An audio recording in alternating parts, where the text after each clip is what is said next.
Olá, que bom encontrar você outra vez. Tem uma coisa na vida que é muito comum. Uns gostam e outros não. Ser líder. Numa empresa, principalmente, isso é muito importante. Porque a liderança sempre é aquela que está na frente, claro, com muito mais responsabilidade, mas também ganhos salariais muito maiores.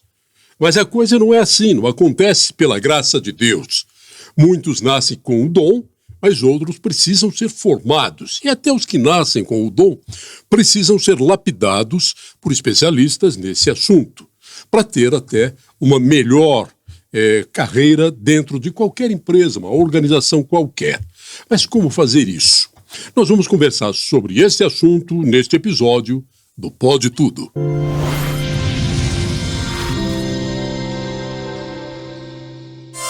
Apoio Coldtrack Rastreamento. Seu carro na palma da mão. Comigo aqui, Luiz Portal. Ele é administrador, empresário e tem uma formação que mescla ali psicologia, empreendedorismo, mentoria e é um palestrante. Luiz, muito obrigado pela sua presença aqui, é um prazer recebê-lo.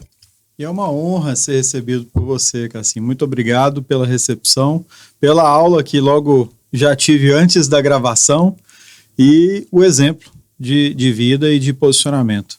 Muito obrigado. Eu que agradeço. Luiz, você é consultor de empresa, claro que você tem gente que trabalha com você, você tem uma empresa também que ajuda a formar líderes, treiná-los para isso, né? É a VID, que aqui é um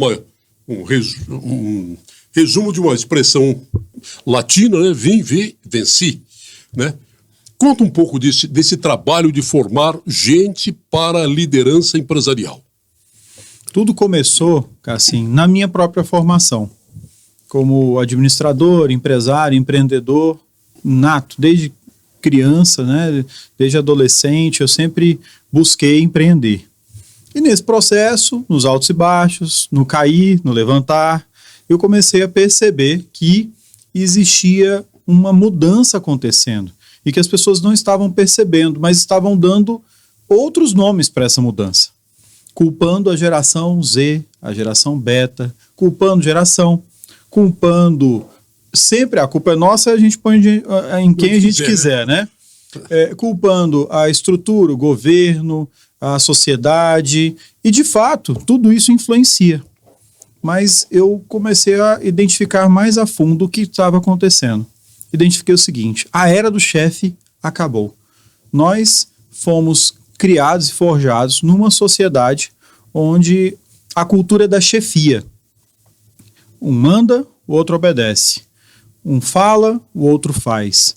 Você exerce o poder e a autoridade pelo poder e a autoridade. E é simples assim, e todo mundo faz. Nós fomos criados e forjados neste modelo.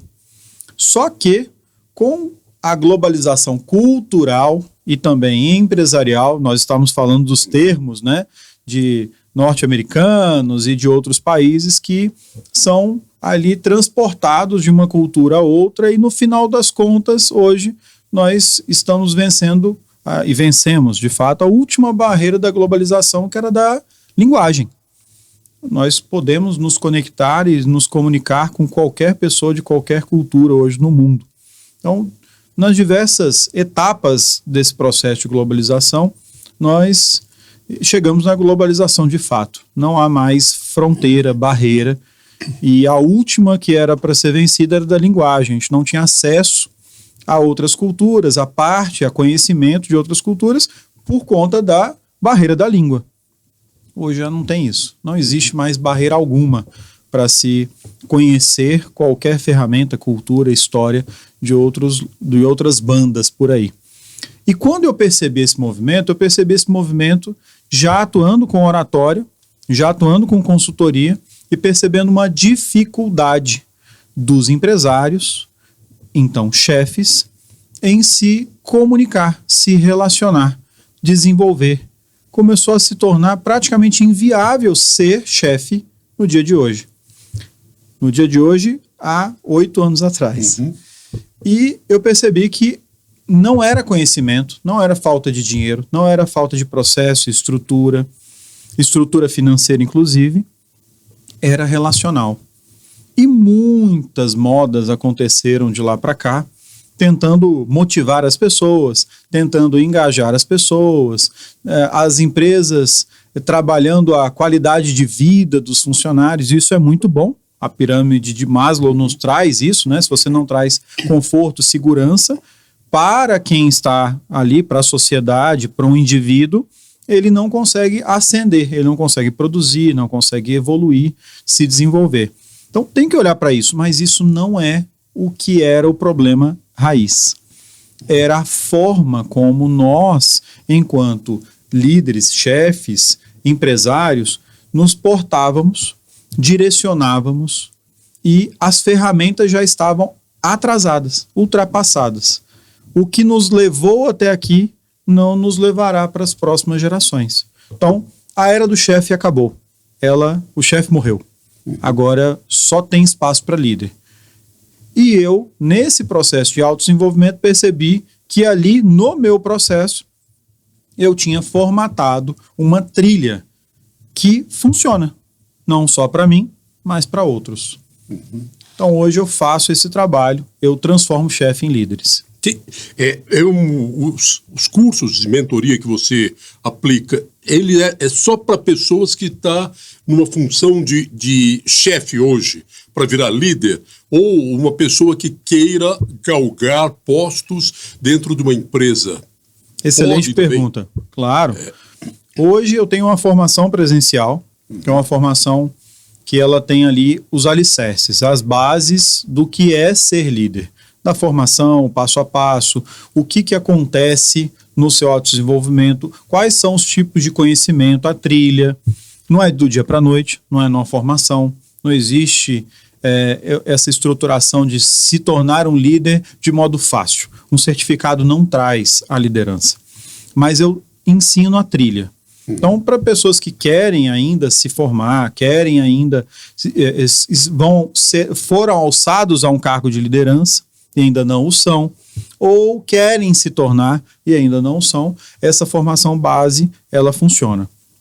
Mas para quem já não só a formação, porque muitas vezes nós já estamos num cargo e não somos de fato, né? Com a maioria de nós é assim, a gente não começa sabendo tudo, a gente começa sabendo o mínimo.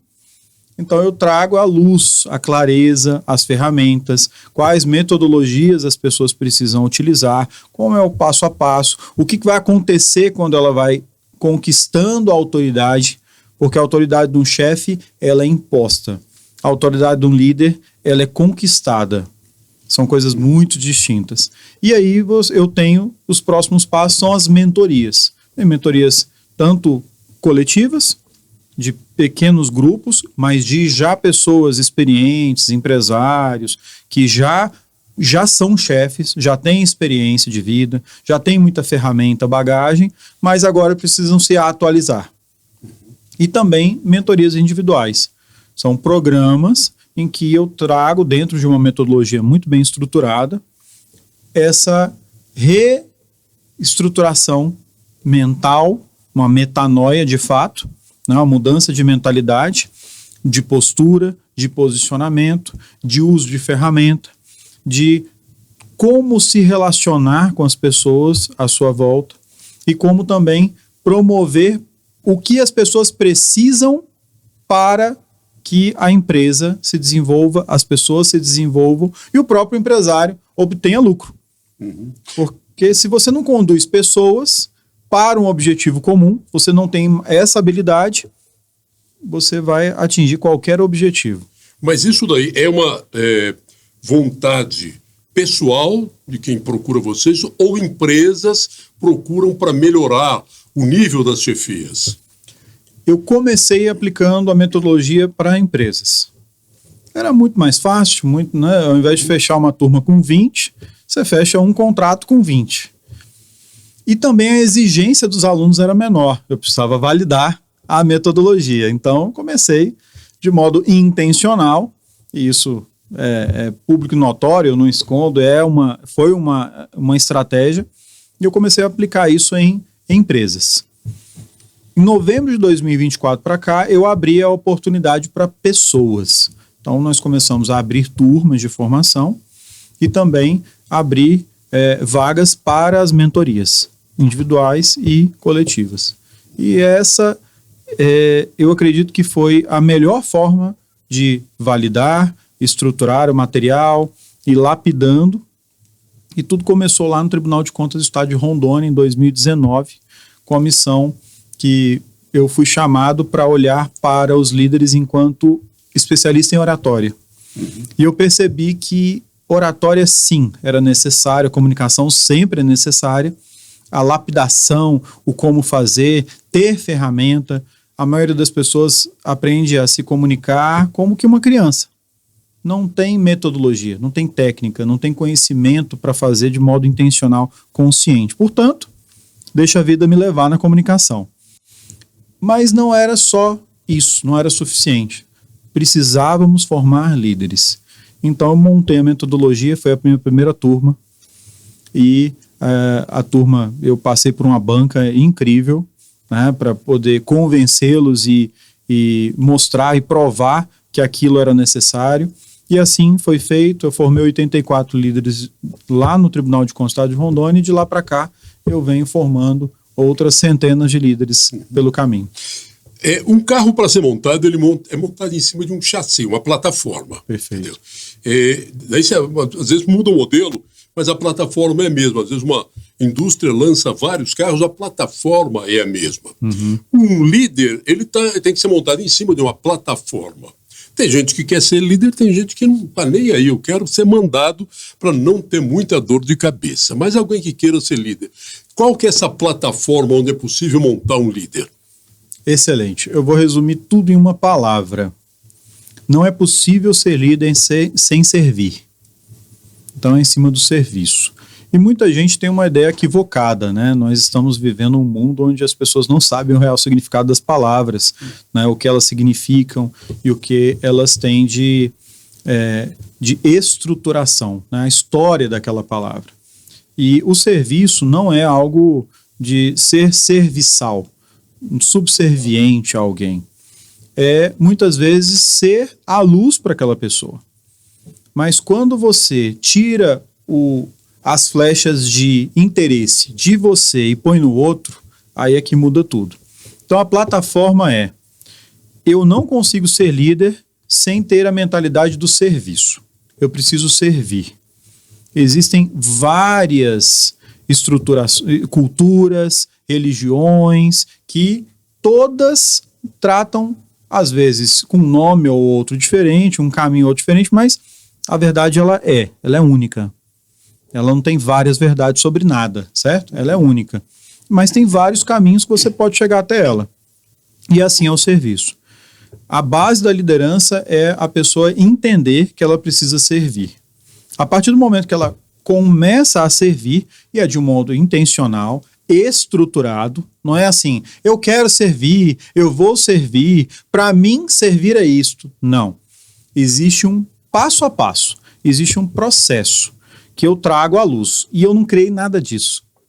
Eu sou apaixonado pelos nossos grandes mestres da humanidade, então toda a metodologia é baseada nestes grandes mestres. Aristóteles, Platão, São Tomás de Aquino, Santo Agostinho e outros grandes nomes, tanto da psicologia quanto da área da PNL, né, programação neurolinguística, são todas ferramentas que são fundamentais para que hoje, no nosso caos diário, nós consigamos ser, de fato, líderes. Mas a base é essa. O chassi eu estou disposto a servir?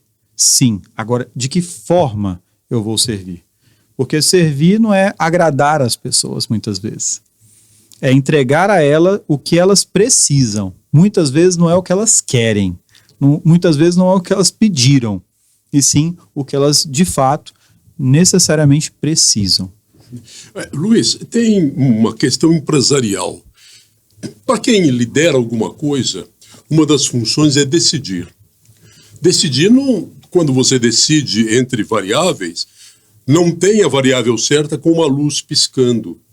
Essa luz pisca dentro de você que consegue identificar aquilo que é o necessário para aquele momento.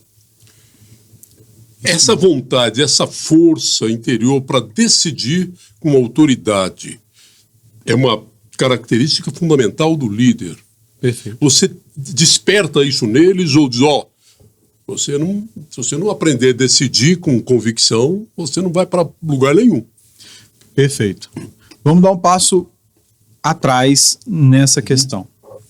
As pessoas, elas confundem muito o como decidir, né? Muitos têm, por instinto, sempre centralizar a decisão. Eu decido, eu mando. E muitas vezes essa postura é necessária, principalmente em crises, mas ela torna as relações desgastadas ao ponto de perder as relações ao longo do tempo, que é a postura própria do chefe. Existem questões que nós precisamos decidir e a palavra final e a decisão final é quando a gente tem ali a convicção de que aquela decisão vai causar um bem individual e coletivo. No caso de um empresário, ele sempre tem que olhar o individual e o coletivo, não há outra forma. Se ele olha o individual, ele vai quebrar, a gente só não sabe o dia, mas vai. Se ele olha só para o coletivo, ele vai falir, ele só não sabe o dia, mas vai. Então, existem vários estilos de tomada de decisão. Eu trago e uso muito esses estilos com base, tem vários autores, tá, que trazem essa matéria de estudo, tanto no campo da psicologia quanto no campo da ciência mais moderna, no que diz respeito a comportamento, que já traz aí para PNL, neurociência, mas eu uso muito o Daniel Goleman. Existem estilos para você se portar como líder. E isso diz respeito também a sempre tomada de decisão. Muitas vezes um líder experiente precisa da opinião dos outros, mas não pode ser de qualquer um, não é de qualquer jeito. Então existe o estilo democrático. Algumas decisões, elas têm que ser participadas. Um exemplo clássico é quando você precisa de um engajamento do time, o time tem um conhecimento técnico sobre aquele assunto, você poderia tomar a decisão sozinho, mas você participa os demais da decisão. Ou seja, você adquiriu uma postura naquele momento de um líder democrático. A decisão é compartilhada. Mas por que, Luiz, eu vou compartilhar se eu sei o que é certo para o momento? Porque quando a decisão é compartilhada, a responsabilidade, o engajamento é outro. Porque a pessoa decidiu junto. Portanto, a responsabilidade sobre o resultado daquela decisão, sobre as consequências positivas ou negativas daquela decisão, são compartilhadas. Então, é um excelente exemplo de um estilo democrático. E existem muitas Gabrielas, né? As pessoas, eu nasci assim, vou morrer assim, vou viver assim e vou morrer assim. E não é assim que funciona. Nós, muitas vezes, precisamos impor, muitas vezes precisamos nos colocar como que aprendizes, né? A humildade é a base das virtudes. Eu não tenho toda a verdade, eu não conheço a verdade. Muitas vezes eu tenho uma pessoa que está ali que tecnicamente sabe mais sobre aquilo. Aliás, é desejável que nós nos rodeemos, né, que estejamos rodeados de pessoas que são tecnicamente, em muitos aspectos, melhores que nós mesmos, né? Então, eu preciso me colocar numa posição de aprendiz naquela questão técnica. Então, a decisão, ela não é uma questão única. Você sempre tem que construir as decisões. Quem não constrói, toma a decisão pelo estômago, né? É o feeling. O famoso feeling é você acerta ou erra por acidente. Então, as decisões têm que ser construídas. Existem formas, posturas e caminhos para se tomar cada decisão. E depende do momento. Então, sim, as pessoas podem formatar, elas podem se formar, elas podem conhecer, elas podem desenvolver-se para a tomada de decisão enquanto líder, e um líder não toma só um tipo de decisão. Ele não usa só uma forma. E a maioria das pessoas, assim, elas agem e têm um vício. Elas sempre tomam e tendem a tomar uma decisão com uma mesma lógica. Elas são tendenciosas e isso as limita. Então, um líder bem formado é aquele que, eu tenho essa tendência, é isso mesmo? É o movimento certo? Eu tenho que ser intencional em cada ação, em cada decisão. Eu vou participar do time, eu vou trazer um especialista, eu vou construir isso, eu vou dar liberdade e autonomia, porque se você não dá liberdade e autonomia, obviamente, que é assistida, controlada para os seus liderados, como é que eles vão se desenvolver? Como é que eles vão aprender a tomar decisão?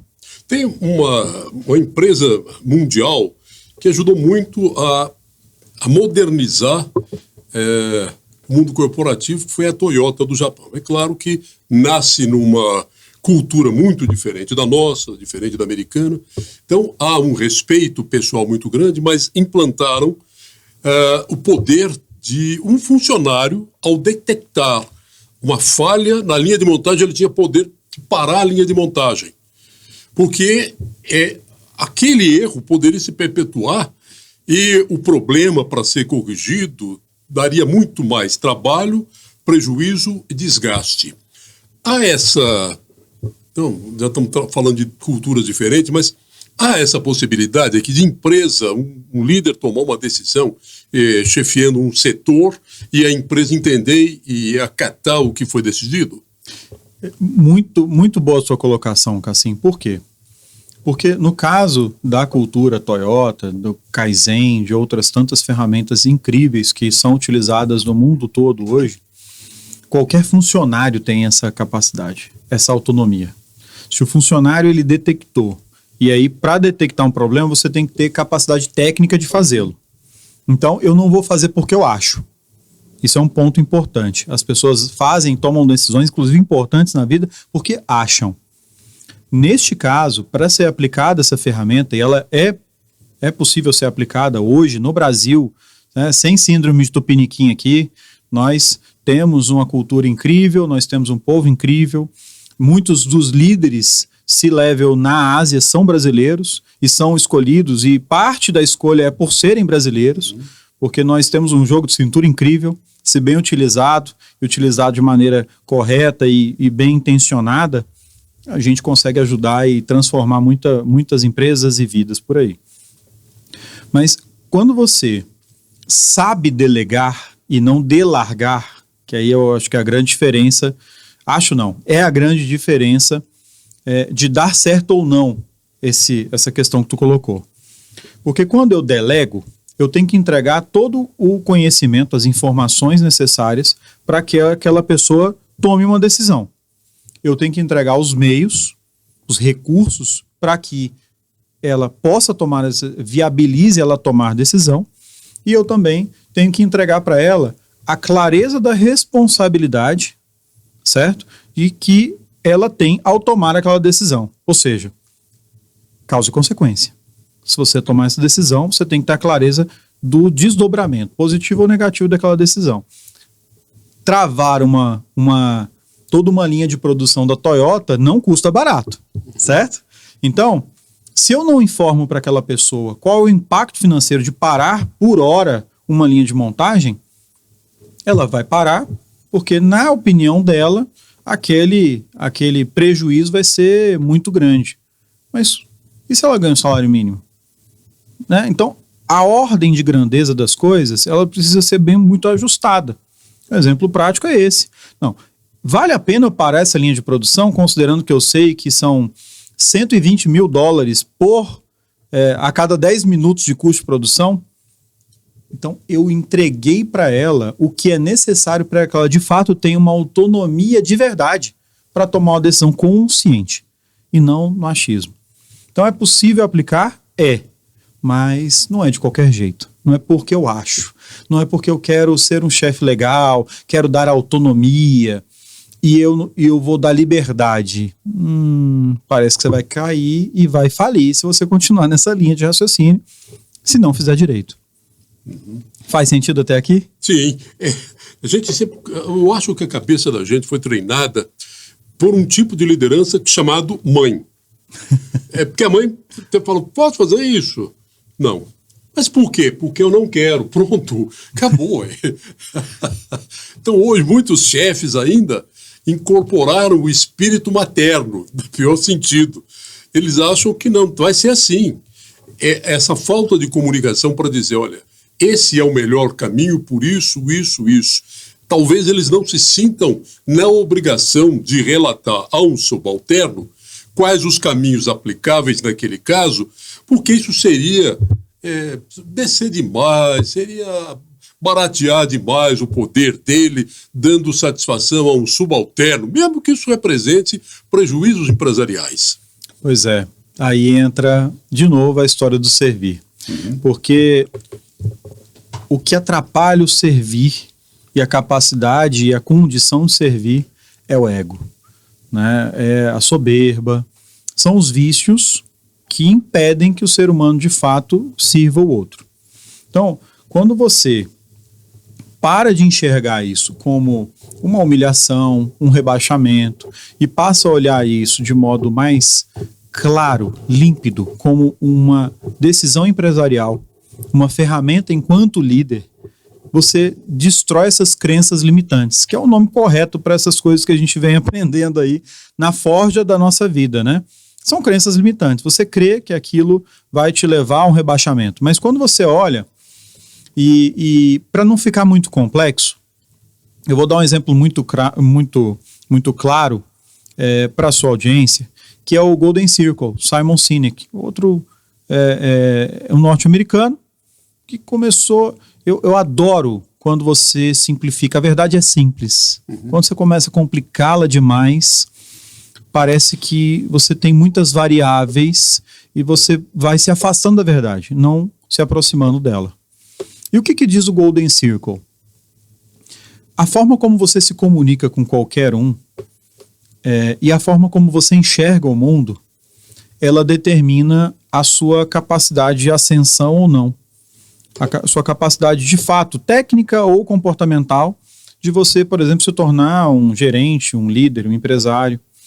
E é muito simples a ideia. A ideia é o seguinte: a maioria dos seres humanos, eles vivem no automático. Eles nascem, crescem, reproduzem, trabalham e morrem no automático. Ele traz o Golden Circle. Imagine um alvo de artilharia, de arco e flecha. No centro desse alvo, você tem lá o porquê, que é o centro da questão. No anel intermediário, você tem o como. E lá na margem, na superfície, no raso, você tem o quê? A maioria dos seres humanos vivem só na superfície. Eles não sabem o porquê eles fazem o que fazem.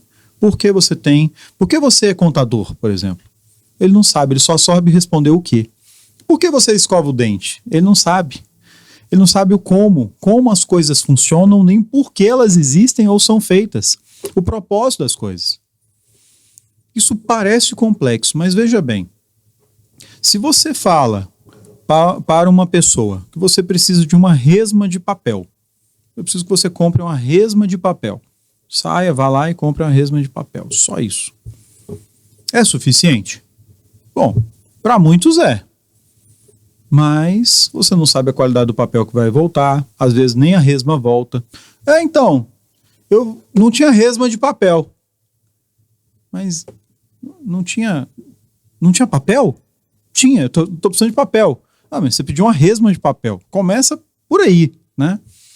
Então a comunicação está errada, está tudo errado. Mas é como as pessoas fazem hoje. Elas só falam o que precisam. Mas e aí o como? E o porquê? Agora vamos inverter essa ordem. Eu preciso fechar um contrato importante hoje com o cliente. E esse cliente vai chegar aqui daqui a 2 horas. E faltou papel. A impressora está sem papel, eu preciso imprimir esse contrato. Você já deu a ordem de grandeza, a importância de conseguir comprar e voltar com a resma de papel, certo? A pessoa chega lá e não tem a resma. Cara, tem papel avulso? Tem esse papel aqui, ele tá velho. Não vai imprimir no papel velho, né? Tem outro papel? Tem um papel especial? A pessoa vai ter autonomia, ela vai conseguir te entregar um resultado muito superior do que simplesmente você dizer o que você precisa. Ela volta e muitas pessoas, a maioria das pessoas são muito limitadas hoje em dia. Não por serem limitadas, mas por estarem limitadas. E outro exemplo, claro, é por exemplo, de posicionamento de marca, posicionamento de pessoas. A maioria dos usuários de iPhone não sabem qual é o processador do Mac, do iMac, do Mac Mini, não sabe qual é o processador, qual a velocidade, ele sabe o porquê que ele precisa daquilo. A Apple, ela vai na base, ela não vende o produto, ela vende o que aquele produto vai proporcionar e significar para aquela pessoa. Ela vai no centro, lá no porquê. Ela começa do porquê pro o quê. Então, eu comprei um iMac porque as palestras, eu precisava de um computador leve, que fosse confiável e que se conectasse com qualquer tipo de projetor. Porque eu vou sair daqui para Luiz Eduardo Magalhães e muitas vezes eu conheço empresas lá que tem uma bela de uma estrutura incrível, de primeiro mundo, mas também conheço empresas que não têm estrutura alguma. Então eu preciso exercer a minha função ali, né? Palestrar, dar a aula. Eu não comprei o Mac, eu não sei qual que é o processador dele. E quanto a Apple vale? Quantos produtos da Apple valem? Qual a diferença de valor? Então, quando você vai no porquê, você vai no centro da coisa, na raiz, no centro da decisão do seu cliente. Agora, os usuários de outras marcas por aí. Esse telefone é da tela fulana de tal, com processador 5 vezes XPTO. Vendem o quê? Não vendem o porquê. Então, eles o tempo todo têm que mostrar o que é o produto, o serviço, o processador, etc. E o como eu vou resolver sua vida. E o porquê ele se torna secundário. Vale muito menos. Nós temos no Brasil um problema sério de qualidade da mão de obra, né? Mas tem também um problema sério da produtividade. São coisas ligadas diretamente à formação das pessoas que estão atuando nas corporações. E nós temos uma diferença de produtividade com os países, vamos chamar de primeiro mundo, que é assim mesmo, né? Os países já industrializados há muito tempo, já está na pós-industrialização, ainda nós não chegamos lá. O valor do produto que é elaborado por um trabalhador brasileiro, o tempo que ele gasta fazendo aquilo, é um tempo que chega a ser 5 vezes maior do que o tempo que gasta um operário japonês, ou chinês, ou norte-americano. Claro que o produto vai custar muito mais caro e a mão de obra dele vai valer menos. As empresas devem estar preocupadas com isso. Você, nos seus contatos que tem com empresários e até com profissionais que procuram seu curso, há você sente isso daí latente ou explícito das empresas? Ainda bem que sim, Cassim. Ainda bem que sim. Nós temos, de fato, uma diferença e boa parte dessa diferença é pela diferença do estilo de liderança. O norte-americano, ele tem um estilo exemplar. Então, existem aspectos positivos e negativos. Mas um dos aspectos positivos do estilo exemplar é: eu tenho um manual muito bem estruturado, as regras estão postas à mesa.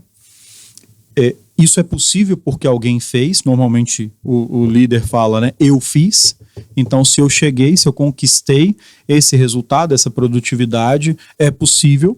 Então, esse é o padrão e você tem que seguir o padrão. Estilo exemplar. No Brasil, é um estilo mais patriarcal, né? É o estilo do chefe clássico, do autoritário. Eu mando, você obedece. É bem diferente, né? Se a gente olha por esse aspecto, já tem aí a primeira diferença e isso impacta e reflete significativamente na produção. Por quê? Porque lá ele te entrega o manual, ele te orienta, ele entrega a referência. Como que eu sei o que é produzir muito ou pouco se eu não tenho? Aqui nós temos a meta. A meta, em termos de gestão, ela é medíocre para se medir produtividade. A meta é uma base, é uma referência do que a empresa precisa como resultado final de uma venda, de um faturamento, de uma determinada atividade, de uma determinada produção, para que essa empresa ela continue não só exercendo a sua, funcionando, mas que também ela tenha uma margem para crescimento. Por que não dobrar a meta? Por que não... A Dilma tentou fazer isso. Pois né? é. Não vamos estabelecer uma meta. Quando a gente atingir a meta que a gente não definiu, a gente dobra a meta. Não é por acaso, não é do além que ela tirou isso, né? Mas o que acontece? De fato, as pessoas estão preocupadas com isso. Nós passamos a não concorrer só com brasileiros. Nós concorremos em serviços, produtos com o mundo inteiro. E isso passa a contar, positivo ou negativamente, na última linha da DRE.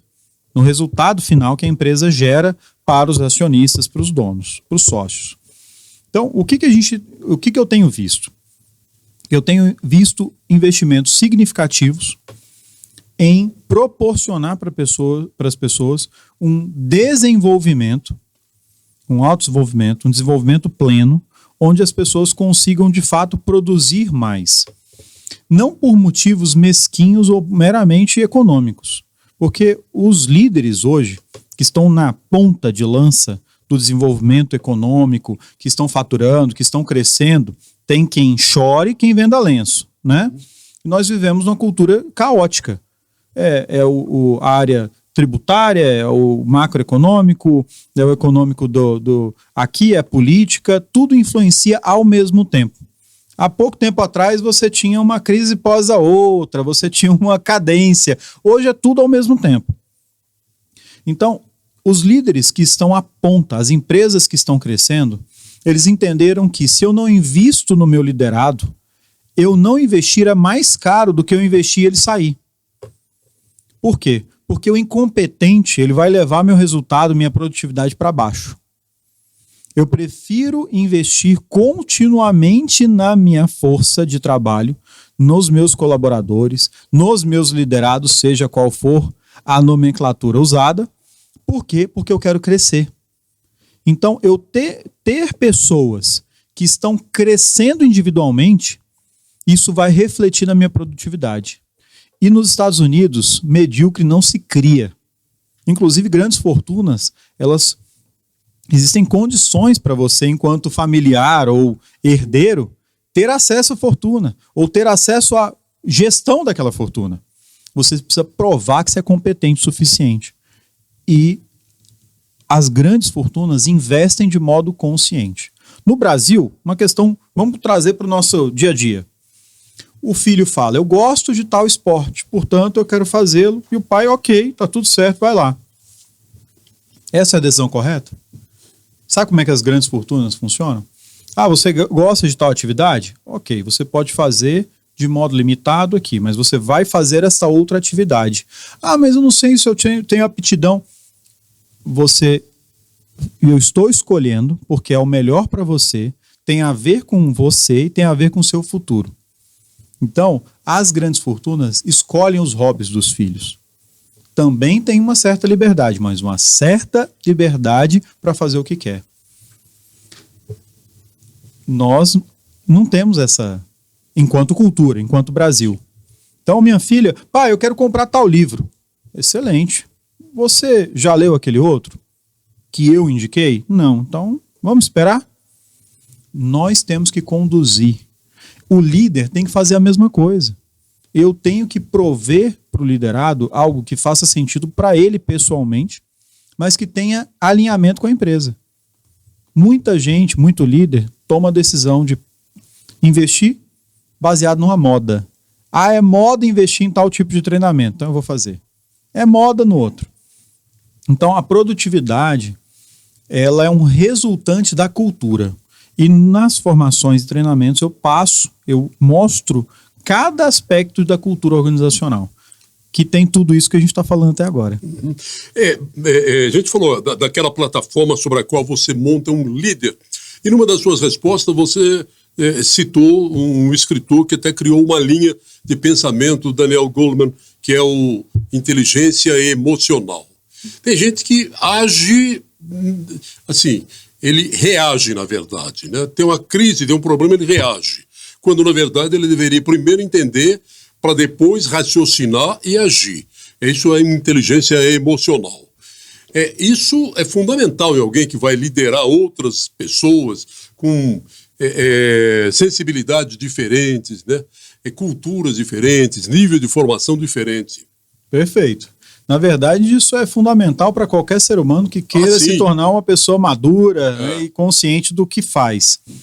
De fato, as pessoas elas estão tão pouco desenvolvidas ou mal desenvolvidas que elas agem como que animais.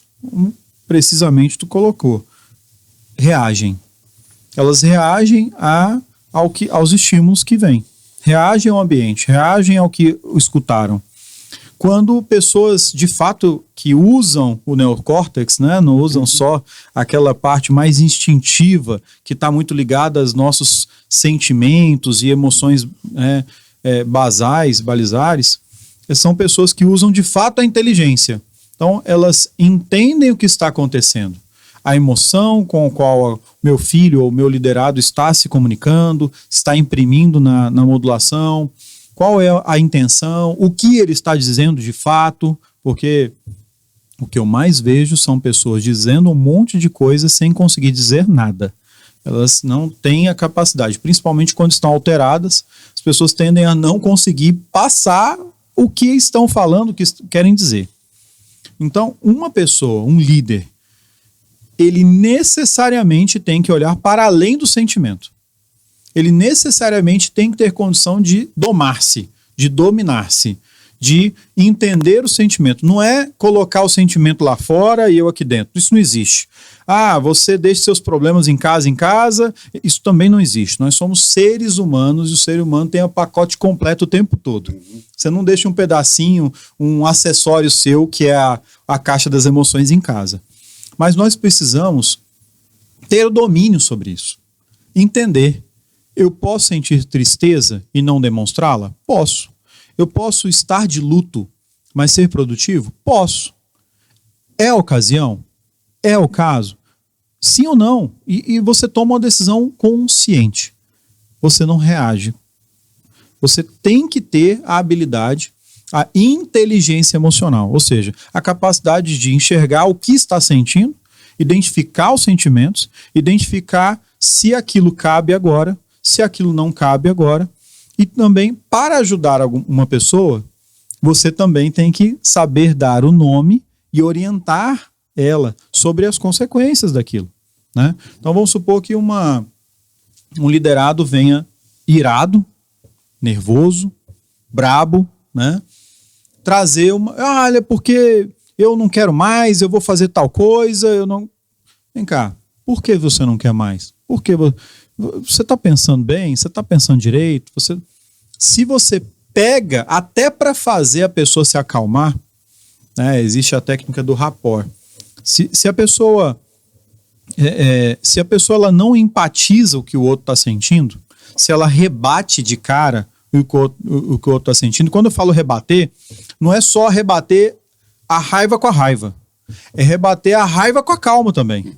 Isso causa um problema muito sério. Eu não conheço ainda o marido que conseguiu chegar diante de uma esposa irada e falou assim, calma, e funcionou. Eu não conheço e acredito que não vou chegar a conhecer. Mas é um exemplo prático do dia a dia, mas que é isso mesmo. Você não pode refutar o que a pessoa está sentindo, nem contrapondo o exato sentimento, nem contrapondo o sentimento oposto. Você tem que assimilar. Eu entendo que você está nervoso. De fato eu entendo. E como eu posso fazer com que você se acalme? Eu trago o raciocínio, eu trago a consciência da pessoa, o que ela está sentindo. Em seguida, eu trago para ela qual é a lógica do pensamento. O que você acabou de me dizer, faz sentido ou não? Então você faz a pessoa raciocinar com a inteligência e não com o estômago. Então é fundamental, sim, inteligência emocional é uma matéria muito séria que deve ser matéria de estudo por qualquer um que queira não só ser líder, mas um ser humano maduro. Um dos problemas que as empresas enfrentam, não sei se no mundo, mas pelo menos aqui no Brasil, há uma questão muito comum que é a sucessão. A empresa cresce, é um negócio do pai. É um negócio do pai e às vezes os filhos não sentem simpatia nenhuma por aquele negócio. Foi criado pequenininho, se transformou numa grande empresa, mas é um negócio que nasceu da ideia e da vontade de um líder, né? De um empreendedor, de um visionário. Os filhos todos não têm muito amor por aquilo, cada um gosta de uma outra coisa, um quer fazer balé, outro quer fazer pintura, e a empresa fica jogada para lá. Há essa preocupação, ou seja, os empresários com os quais você tem contato se preocupam em sucessão? É uma matéria de extrema relevância e recorrência hoje em dia. Assim, o que acontece? São dois aspectos da sucessão. Primeiro, aqueles que construíram um grande império, uma empresa, mas que construíram em cima de suor e lágrimas, né? Que é uma história muito recorrente no empresariado brasileiro, né? Nós somos guerreiros. Mas que em casa reclamava, maldizia, não aguento mais. Qual é o filho que escuta o pai falando que não aguenta mais, vê o pai esgotado, saúde esgotada, emocional esgotado, não consegue sair de dentro da empresa? Quem é que quer isso, Cassim? Quem é que quer assumir e herdar esse fardo? Porque é assim que muitas pessoas, muitos sucessores veem a empresa. E aí entra o segundo aspecto. Eu gosto de balé, eu gosto de pintura. Nós temos intrincado na nossa cultura a ideia de que você tem que fazer o que ama. Isso é uma inverdade. Você tem que, de fato, encontrar a sua vocação e buscar exercê-la. Mas não necessariamente a sua vocação é a sua fonte de renda. Eu tenho muitos mentorados que tinham um conflito muito grande entre a vocação e a profissão. Ganhando bem, um determinado cargo público, né? Trazendo ali uma contribuição para a sociedade, tecnicamente competente, mas que vivia ansioso, vivia deprimido, e entre essa ansiedade e depressão, não sabendo o que fazer. E não era a vocação dele. Por quê? Porque não era vocação. Vocação é tudo aquilo que você faz muito menos esforço, né? Você tem uma graça, recebe uma graça de ter um talento. E o esforço rebenta com talento, né? Quando o talento não é lapidado, como tu colocou anteriormente. Então, você tem dois aspectos. A sucessão ela é fundamental, ela é importante. Nós temos o aspecto da governança, que você precisa estruturar. Muita gente tenta fazer sucessão errado. Eu tenho vários clientes dessa área que tem essa matéria como principal foco, né, da consultoria, e que tentam impor a sucessão. Mas impor a sucessão, inclusive, no seu método. Porque eu construí esse império, portanto, você deve fazer como eu faço. O que nos levou até aqui não nos levará para as próximas décadas. Quantos impérios não estão desmoronando ou já não desmoronaram por essa mentalidade?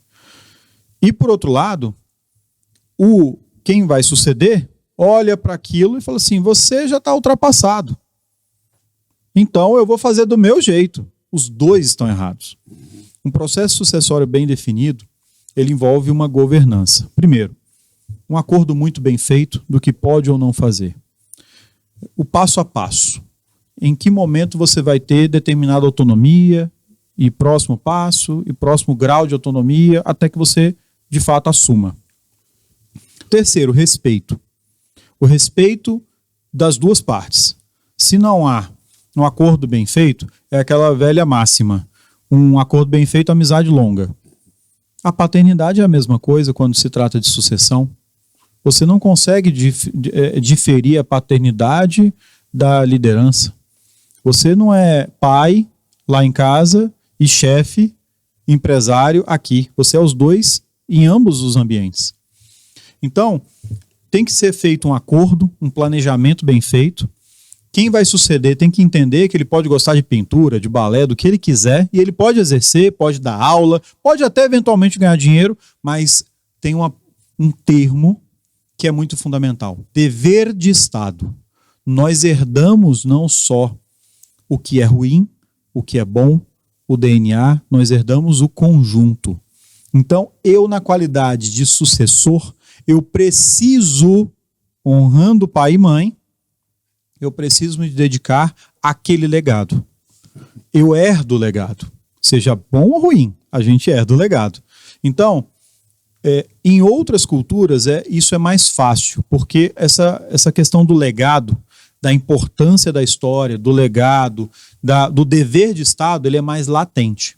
No Brasil, as pessoas estão começando a resgatar isso, né? A entender que eu, enquanto um líder, um grande empresário, construí, muitas vezes reclamando em casa, então eu preciso construir para os meus filhos o que é de fato aquela empresa. Porque o que eles têm na cabeça do que é a empresa é totalmente diferente da realidade. Quem está acompanhando essa nossa conversa pode ter sentido interesse em receber a sua orientação, a sua mentoria. Aqui em Goiânia, você tem uma... não vou chamar de escola, mas você tem a instituição. A VID está aqui em Goiânia. Isso. Como é que alguém que se interessou por essa conversa, que tem ambições na vida, ambição todo mundo pensa que é uma coisa ruim, não, ambição é uma coisa muito boa também. Né? Depende, a ambição ela pode ser uma coisa muito boa para te levar para caminhos muito melhores e alturas inimagináveis. Como é que ele faz? VIDI, V-I-D-I, CEO.com.br, o nosso site. Nós estamos ali com... VIDI, CEO, tudo junto. VIDI, CEO, tudo junto.com.br. É CO, né? Bora se pronunciar CEO. CO, é C-E-O. .com. No meu Instagram, @luiz_portal, também. Eu falo sobre liderança, eu falo sobre desenvolvimento, eu falo sobre todos esses assuntos que nós falamos aqui, são matérias de atividades diárias, né? É o meu cotidiano. E na nossa sede, no Parque Los Andes ali, nós temos uma estrutura. Mas entra em contato com a gente por aí, a gente consegue, a nossa equipe vai atender e vai conseguir dar cabo. Inclusive, seremos os primeiros a dizer quando nós não podemos ajudar e indicar qual é o caminho que essa pessoa precisa galgar. Muitas vezes a gente não tem... É muito comum, Cassim, é importante, uma informação interessante. É muito comum pessoas procurarem, mas elas não têm ainda a estrutura emocional, né? O ser humano ele vive em situações impressionantes, tanto positivas quanto negativas. A gente se acostuma com qualquer coisa, né? O único bicho, ser vivo, que consegue se desumanizar somos nós. Então, muitas vezes as pessoas que nos procuram não têm ainda a base, eles não estão numa condição, num estado emocional que permita o desenvolvimento. Precisamos tratar isso primeiro. Em outras áreas também, a pessoa ela tem que se desenvolver, ela busca, por exemplo, uma consultoria em sucessão, mas ela mesma não tem estrutura, então ela precisa se desenvolver, resolver a vida dela para ela conseguir entrar nesse aspecto. Então, nós não estamos dispostos a vender ou entregar o que a pessoa não precisa. É sempre olhando para a real necessidade. Não tem caso de Ferreira Espeto de Pau. Mesmo que não seja da nossa estrutura, a gente vai indicar o caminho, o profissional, a empresa, o conhecimento, a instituição, que vai ser esse